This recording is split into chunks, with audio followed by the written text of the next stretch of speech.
Heard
anything in the news about the current Penn State case, and what do you think about that?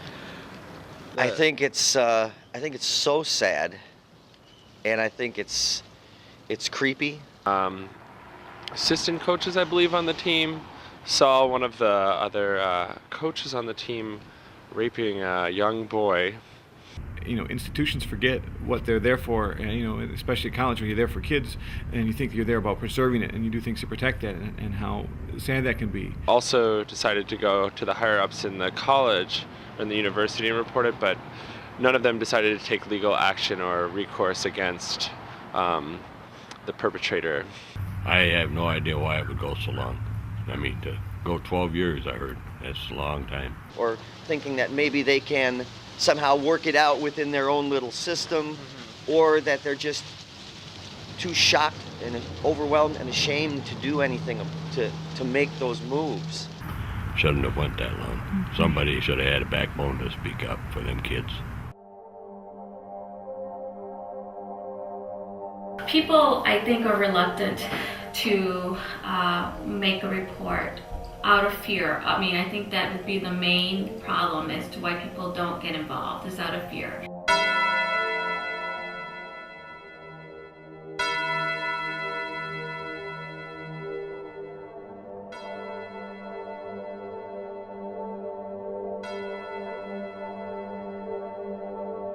Any person that has a legitimate concern, that's all that's needed to make a report. Well, I think personally that's hard for me because I see it every day. And, you know, you see someone who's famous out in the public and everybody's talking about that, when I feel like they should be talking about every kid that I see here every day. And I've seen, even in schools, in my opinion, not make that call when they should. We recently had 2 schools where there have been kids acting out, and one school was absolutely fantastic and immediately talked to the families and talk to us about, please train us about this. We want our teachers to know exactly what to do. Now another school is more, we're going to do our own investigation. We're going to get our attorney involved. I don't think that could happen here. We're just going to close the door on that. And that's huge. They need to protect those kids. That's what this is about. And all that principal would have to do is put the kids first, rather than worrying about being sued themselves and worried about the teachers getting in trouble or who had called and who didn't. Just make the phone call, make the report, and let all the other professionals do the job. I think we all have a moral responsibility to make that phone call. You know, there's many of us that are mandated reporters and have to make the phone call, but everybody has the moral obligation, whether you're a mandated reporter, you do this work or not, or you're a cop or you're a teacher, you have a moral obligation to make the phone call if you suspect it's happening. You know, what happens at Penn State that's now the national limelight or international limelight, that has occurred here in Rockford 300 or 400 times in the last year. 300 or 400 times. Every day in Winnebago County, there are 10 reports of child abuse. 10 reports of kids being injured or neglected. And every day they find credible evidence of abuse or neglect in 4 of those kids every single day in Winnebago County. If you look at the national statistics, the death rates, we lose 1,700 kids a year, and that's been for the last 5-7 years consistently. In the next 5 hours, a child will die in the United States because of abuse and neglect. In the next 5 hours. We worry about losing soldiers overseas. We worry about the death rates on the highway. In the next 5 hours, a child will die. Or in the next 24 hours, 5 children will die in the United States. 5 kids in the United States every day from child abuse or neglect. In Rock County alone, with 111 reports, that's 3 to 4 cases a day. And those are just the reported ones. You're talking about child abuse, and I think one of the things that makes you realize is how hidden this often is. You know, a lot of this stuff, I'm pretty sure that the statistics would show that most of that kind of stuff happens with people that you know. I think a lot of people don't say anything because it's too hard for them to believe that it actually happens.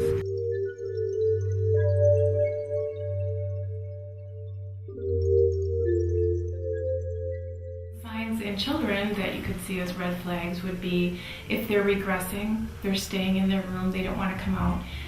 I've heard a lot of parents say they didn't want to go over there anymore. So not wanting to go over to a babysitter's or an uncle's or grandpa's, or not wanting to go to school, not wanting to go to that club activity. That's a huge red flag that something's going on. And a lot of times they won't say why, just that they don't want to go.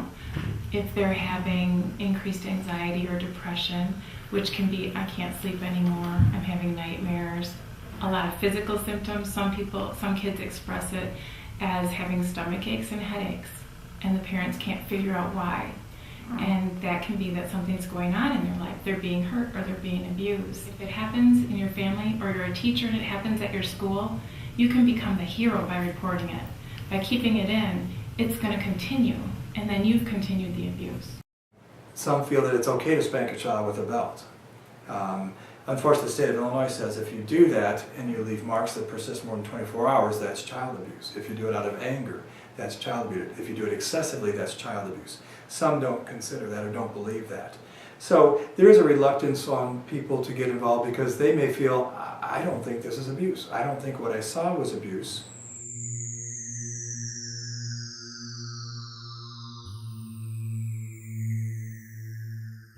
The first thing, obviously, that occurs is an interview with the child. The child statement is very important and pivotal to any investigation we do. If the child is verbal and able to carry on a conversation, then that's the first thing we do. We schedule it for an interview with an interviewer who knows how to talk to children. They do the interview, they conduct the interview with everyone who needs to see that interview sitting on one side of a one-way mirror. That way we can get all the information in one shot at one time. We can usually maybe surround that child with enough protection that it may never happen again.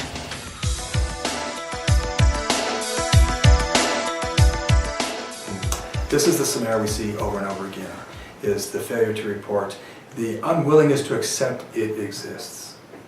And the interesting thing was when this physician was asked about, did you ever think about the possibility of child abuse? The response was, well, I suppose that should be considered, but I just would have never thought about that from these parents. And what probably misled the physician was the fact that they were white, affluent, and so, gee, those people don't abuse kids. And as we now know, it occurs all socioeconomic groups, all races, all cultures.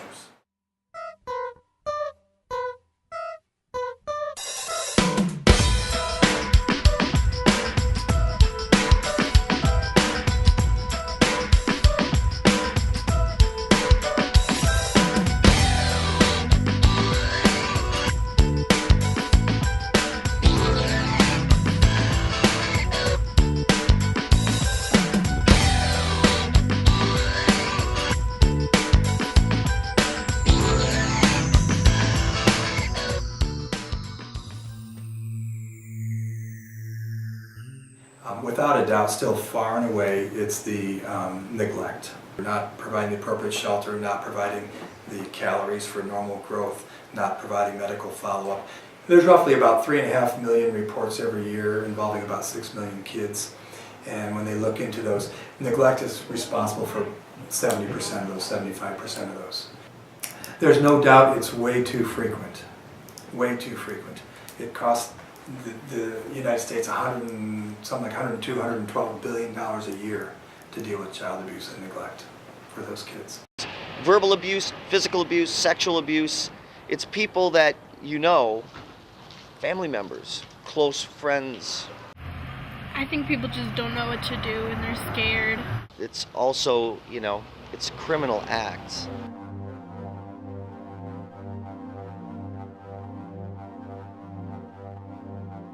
About some people sort of not necessarily totally facilitating that situation, but maybe having an idea that that might be happening and ignoring it. That attachment, I think, sometimes keeps people from going the next step and exposing them to the authorities.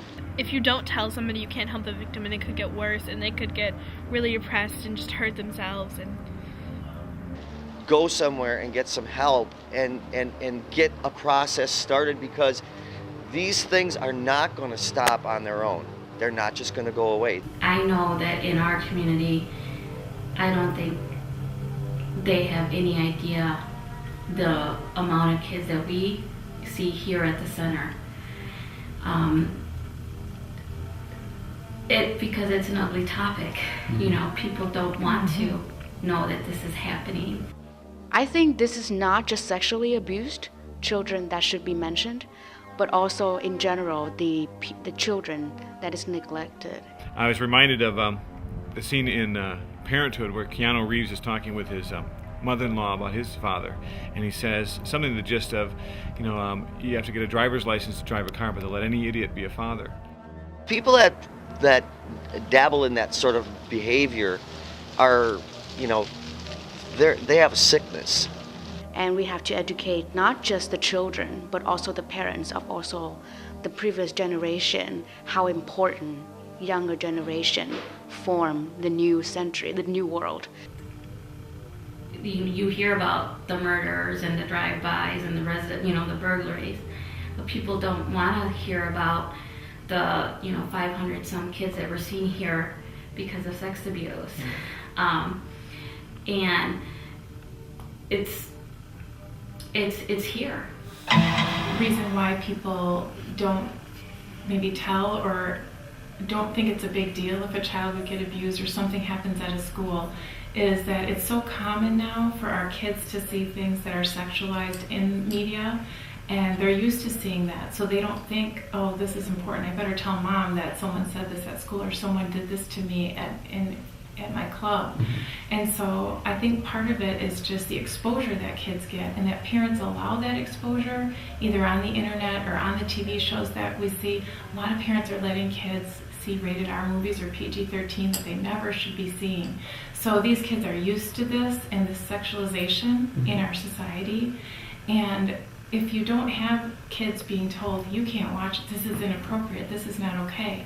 If something would happen to them with sexual abuse or even physical abuse, that they see the violence on TV, they don't think they have to tell, because this is common. This is what I see all the time. This is what's portrayed in society. We pay for the cost of this. But more importantly, we could potentially save lives, and we can potentially save children from further injury or abuse if we will act on our feelings, on our gut feeling. It's just human nature I feel to be a concerning neighbor. Yeah, I know it's hard, but you have to get over that fear. The part of general lay people, people in the public, your next door neighbor, there's a lot of concern about filing a report, and I think it's the underlying theme that even physicians and many nurses and everybody else has. I don't know for sure that this child's being abused. There are a lot of people who suspect stuff and are afraid to make the call. I think largely, again, that is a fear of the unexpected with the system. Maybe it is embarrassing, but in their eyes, in your children's eyes, you've saved them. You've stopped the abuse. Winnebago County alone last year, we had 578 referrals. Nationally, that usually totals in recent fiscal years over 6 million children across the country being abused. It's pretty obvious that it's kind of running rampant out there. A big problem, not just in the United States, but all over the world. And they're not going to, they're by and large not going to seek help. They're going to try to subdue it, they're going to try to control it, but it's going to keep creeping out.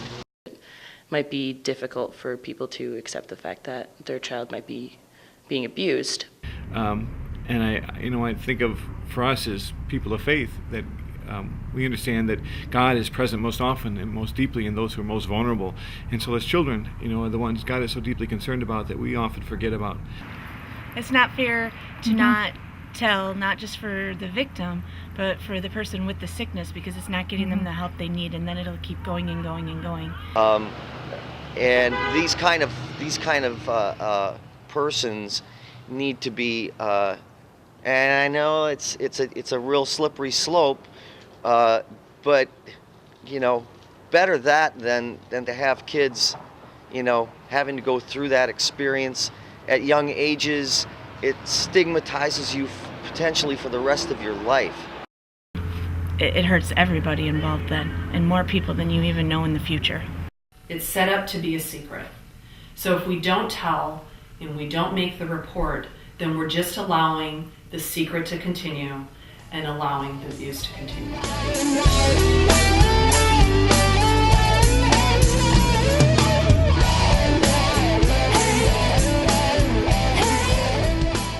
Somebody should have had a backbone to speak up for them kids.